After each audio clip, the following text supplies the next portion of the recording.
posicionadores satelitales, GPS, sacamos esas coordenadas, ¿ya? Entonces acá está la localización, Colorado 56, 55, 58, y este sería el de nosotros, pozo a perforar. Entonces acá están los pozos de correlación que se usaron. Marcadores geológicos estimados. Entonces, ahí lo que tenemos, lo que hicimos nosotros fue a través de los datos de registros eléctricos, ¿sí? De las muestras de zanja, ¿sí? Y de los datos de los pozos antiguos, pues entonces se establecieron los marcadores estimados, ¿ya? Entonces acá está como la zona, el tipo de relieve que hay allá, ¿sí? Y acá pues una explicación de eso. Acá tenemos los marcadores geológicos estimados para el pozo Colorado B1. De fósiles de mugrosa, ¿sí? Tope y base zona B1, tope de la zona C, acá, tope de la zona D y tope de la zona 3. Vamos a explotar esta zona, ¿no? Que está desde 4.842 pies. El objetivo geológico es 100 pies por encima de la tope de la zona D, que se encuentra ubicada aproximadamente a 5.650. Profundidad total 5.550. Entonces acá está la prognosis geológica ya,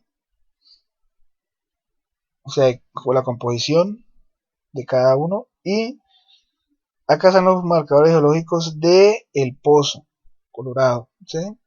¿Cómo hallamos estos datos? Basados en los pozos de correlación, ¿sí? Y mirando las posiciones que tiene cada uno con respecto a este pozo que va a ser. Entonces se calculó esta parte. Como en la tesis, acá me dice que el wet planning, ¿no? Entonces acá está el formato general del pozo ya a perforar, ¿sí? Las zonas, ya tenemos ahí los objetivos principales, productor, si hace productor de aceite, agua, ¿ya? Entonces acá tenemos los topes, ¿sí?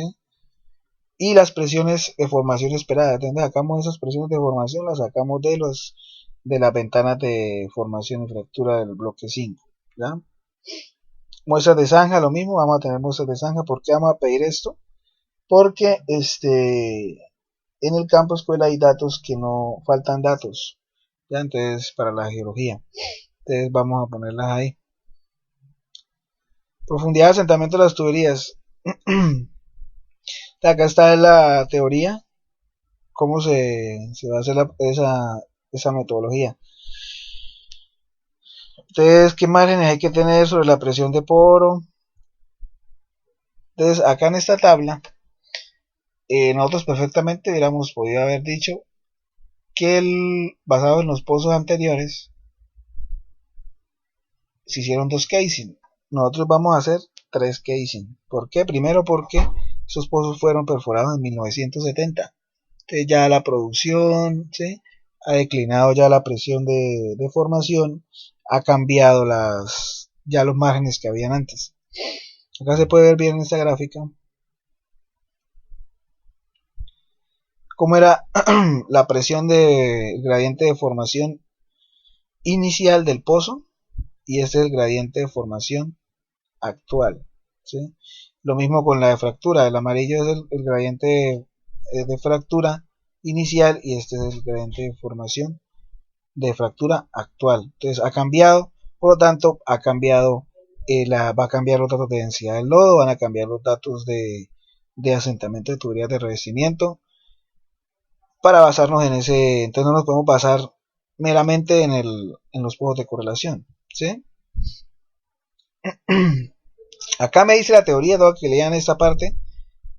Acá dice cuánto hay que tener uno por encima, por debajo, lo que ahorita les había dicho, ¿sí? Entonces acá está, ¿sí?, los márgenes que toca tener de seguridad, ¿sí?, para la densidad del lodo, ¿no? Márgenes sobre la presión de fractura, ¿sí? Entonces acá está la ventana de lodos que diseñamos nosotros. Y ya empezamos a mirar las zonas de riesgo que pueden haber, ¿sí? Entonces la primera zona de riesgo, esta de acá, es una zona de riesgo en la cual podemos tener pérdidas de circulación, ¿sí? Esta zona de riesgo también se evaluó o se colocó por la diferencia de el valor de densidades tan cerca que hay entre la de fractura y formación, y por los datos de correlación que me dicen que la parte inicial del campo colorado tiene problemas de pérdida de circulación ligeras, ¿ya? Zona de riesgo 2 acá, porque inicia una zona de presión anormal, ¿sí? Una zona de presión anormal, entonces esta densidad tenemos que disminuirla, ¿ya? ¿Para qué? Para evitar pegas de tubería, pérdida de circulación. Y además, pues estamos pasando ya muy cerca también de la zona de gradiente de fractura, entonces esta es una zona de riesgo. Entonces acá hay que tener cuidado en esta parte. Y la zona de riesgo 3, también vemos acá otra caída del gradiente, otra zona de presiones anormales, ¿sí? Y también la ponemos como zona de riesgo porque es la zona de productora. Entonces hay 3 zonas de riesgo por la parte de presiones, ¿sí? Entonces acá está para las tuberías. Bueno, esto ustedes en la sustentación, pues la gráfica van a quedar más grandes y todo. Entonces se diseñaron 3 casing, ¿sí? 3 casing. Estos que están en negro son los que diseñamos a través del método gráfico, que es un método aprobado para diseñar tuberías de revestimiento. Entonces, el primer casing, segundo casing, tercer casing, ¿ya? Y el cuarto casing. Entonces, las alternativas, toca tener también un plan B, ¿sí? O sea, en qué zona se podría asentar casing si se presentan mayores problemas. En esa zona hay pérdidas de circulación, podemos tener, ¿no? Entonces, esta zona puede haber una alternativa de recubrir el pozo antes del casing 1. Acá el casing 2, pues toca ponerlo porque empieza la zona de presión anormal, entonces tenemos que aislar esta zona y empezar a disminuir la densidad del lodo para poder seguir perforando, ¿sí? Y el casing 3 que está acá, me da porque acá comienza la zona de producción, ¿ya? Entonces, y como son arenas permeables, la diferencia de densidad entre la mía y la del lodo, entre la del lodo y la de la formación, pues no tiene que ser tan alta porque vamos a poder tener pérdida de circulación o daño de formación. Entonces, hay una alternativa a poner ese casing acá. ¿Listo?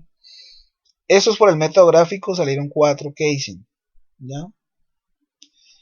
Y por el método de presiones salieron 3 casing, ¿sí? Entonces la zona de presión anormal, esta, acá, entonces asentamos casing antes de la zona, cambiamos la densidad del lodo, agregamos los adhetivos necesarios al lodo y empezamos a perforar, ¿sí? Nosotros escogimos esta zona, ¿por qué? Por costos, ¿sí?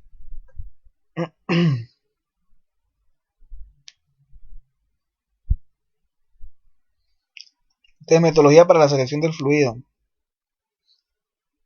En el web planning pues tiene que ir esto, ¿sí? Tiene que ir esta parte, tiene que ir la zona de los casing y la justificación de por qué se hicieron esos casing, se van a hacer esos casing, ¿sí? De aislar y proteger formaciones superficiales evitando contaminación, posibles pérdidas de circulación obtenidas de los pozos de correlación. Entonces ahí por eso se puso el primer casing. El segundo, se cementa la cima de la zona de presión anormalmente baja para cambiar la base del lodo de perforación y controlar su densidad. Entonces acá en esta zona, hacia abajo va a empezar la zona de presiones anormales, entonces hay que revestir y cambiar la densidad del lodo. Y esta zona pues ya es para aislar la zona de producción, ¿sí? Y permitir pues la producción de intervalos productores. ¿Por qué no lo dejamos en hueco abierto el completamiento? Pues porque acá son arenas sueltas, ¿ya? Entonces si no tenemos esto acá, un casing, entonces vamos a tener problemas acá en taponamiento ya después de la producción, entonces se decidió aislar toda la zona. ¿Listo? Entonces seguimos bajando. Bueno, esto ya es otro objetivo, ¿ya? Entonces acá este objetivo 3 está todo lo de la información, ¿no? Descripción detallada del pozo, ¿sí? Geometría, estudios hidráulicos, todo. Describir y explicar de manera detallada los aspectos fundamentales de los resultados de las pruebas obtenidas. Esto también ya está en la parte inicial, ¿sí? Donde están las pruebas de los lodos, ¿ya? Realizar un estudio histórico de los problemas y contingencias obtenidos durante la performance del pozo y procedimientos realizados para mitigarlos. Entonces vamos a ver ese objetivo primero.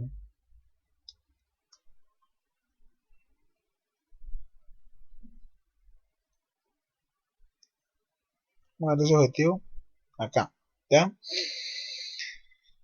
Entonces, eso está en las etapas del diseño de la metodología. Entonces acá tenemos el pozo que vamos a perforar y a través de los datos de los pozos de correlación, a través del estudio de las ventanas de lodos, a través del estudio de los gradientes de formación, a través del estudio de la litología, se definieron las zonas en las cuales van a haber diferentes problemas durante la perforación. En la primera zona vamos a tener pérdidas de circulación, ¿sí?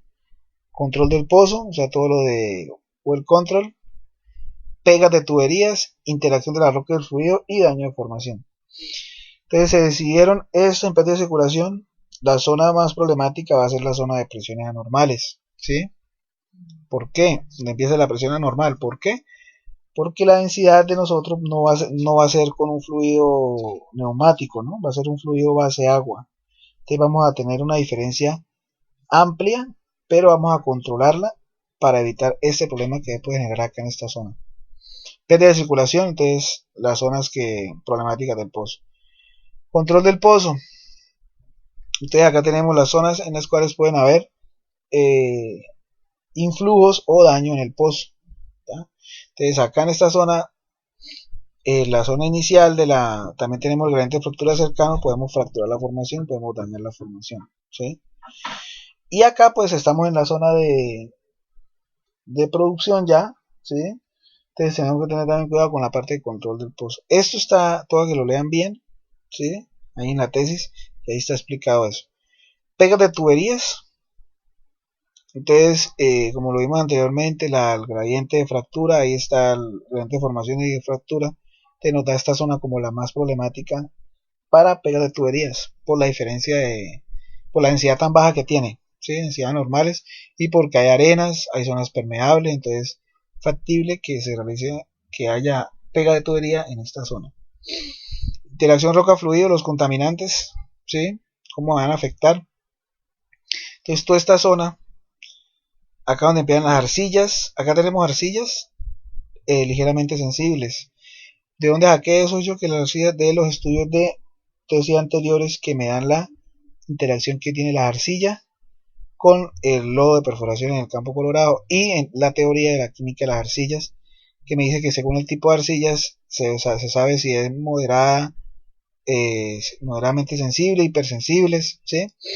Entonces acá son moderadamente sensibles, acá ya son, tenemos mayor problema, vamos a tener mayor problema de interacción de roca fluido porque acá tenemos zonas de yeso también, zonas de arcillas, entonces acá en esta zona vamos a tener más problemas para la perforación o contaminación del lodo.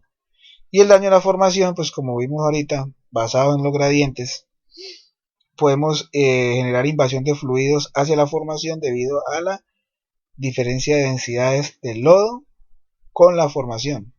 Entonces podemos dañar la formación. Y acá pues la zona de producción. Entonces acá están los riesgos que hay en esa perforación de ese pozo. Eso es esto que está acá, ¿sí?